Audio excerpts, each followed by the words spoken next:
মায়া, Valentine day আসতেছে, আসো আমরা দুজন মিলে ভালোবাসা প্র্যাকটিস করি।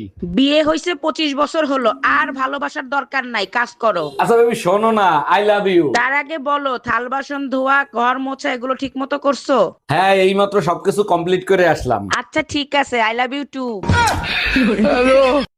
এই, কি হয়েছে তোমার? কিছু হয় নাই, তুমি বুঝবা না।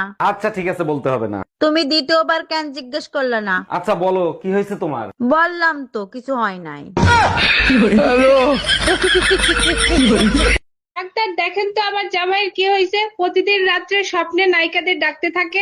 আমি কিছু মেডিসিন লিখে দিচ্ছি, ওগুলো ব্যবহার করবেন। ফাউন্ডেশনটা বিদেশি নিবেন, আর ক্রিমটা ক্রিম আপার কাছ থেকে নিবেন।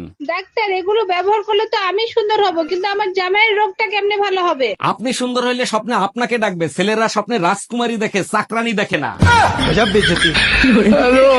আচ্ছা, আমি তোমার মাকে মা বলে ডাকি, তুমি আমার মাকে শাশুড়ি মা বলে ডাকো কেন? তোমার মাকে তুমি মিস করো, তাই আমার মাকে তুমি শাশুড়ি বলে ডাকো। আমার মাকে তো আর আমি মিস করি না। এটা আমার প্রশ্নের উত্তর হলো না। সত্যি করে বলো, আমার মাকে তুমি শাশুড়ি মা বলে কেন ডাকো? তাইলে শোনো, তোমার মাকে যদি আমি মা বলে ডাকি, তাইলে তুমি আমার বোন হইলা না। এই পাশের বাড়ির ভাবির ছেলে হয়েছে, তার চেহারার সাথে তোমার এত মিল কেন? দেখো, আমারে সন্দেহ করবা না, আমি কিন্তু ভাবির ধারে কাছেও যাই নাই। আরে তোমারে সন্দেহ করতেছি না, ভাই 2 বছর ধরে বিদেশ, ভাবির বাচ্চা হইলো কি করে? এখন ডিজিটাল যুগ, অনলাইনে কত কিছু হয়। তোমার মতন জামাই পেয়ে জীবনটা তেনা তেনা হয়ে গেছে। কেন, কি হয়েছে? বিয়ের পরে একবারও ঈদের মার্কেট করতে নিয়ে গেছো? আমার বংশের কেউ ঈদের মার্কেট করে নাই, আমার নানার বংশের কেউ ঈদের মার্কেট করে নাই। পরে নিয়ে মার্কেট করে আমার এত কষ্টের টাকা কি পানিতে ফেলামু নেই? শোনো, আমরা মেয়েরাও না সবকিছু করতে পারি, এমন কোনো কাজ নেই যা তোমরা ছেলেরা পারো আর আমরা পারি না। একটা কাজ তোমরা পারো না, সেটা শুধু ছেলেরাই পারে। আচ্ছা তাই নাকি? আমিও শুনি এমন কি কাজ যা তোমরা পারো আমরা পারি না। তাহলে চুপ থেকে দেখাও তো সারাদিন।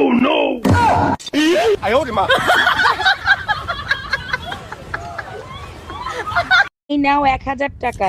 1000 টাকা? 1000 টাকা দিয়ে কি করব? এবার অনলাইনে তুমি আমারে 500 টাকা পাঠাও।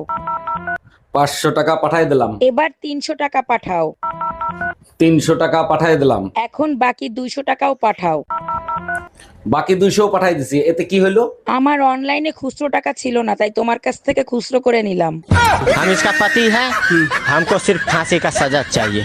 আচ্ছা মা, কও তো এই পৃথিবীতে সবচেয়ে ভালো পুরুষ মানুষ কে? কেডাই আবার? আমার বাপ, আমার বাপ, আমার বাপের মতো ভালো পুরুষ মানুষ এই পৃথিবীতে আর একটাও নাই। আর সবচেয়ে খারাপ পুরুষ? কেডাই আবার?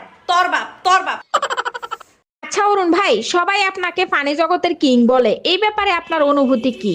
দেখেন, আমার সব অনুভূতি আমার সব ফ্যান্স ফলোয়ারদের নিয়ে, কারণ আমি যেটা করি সেটাই তারা অনুকরণ করে। সত্যি অরুণ ভাই, আপনার মতো কমেডি কিং পেয়ে আমরা ধন্য।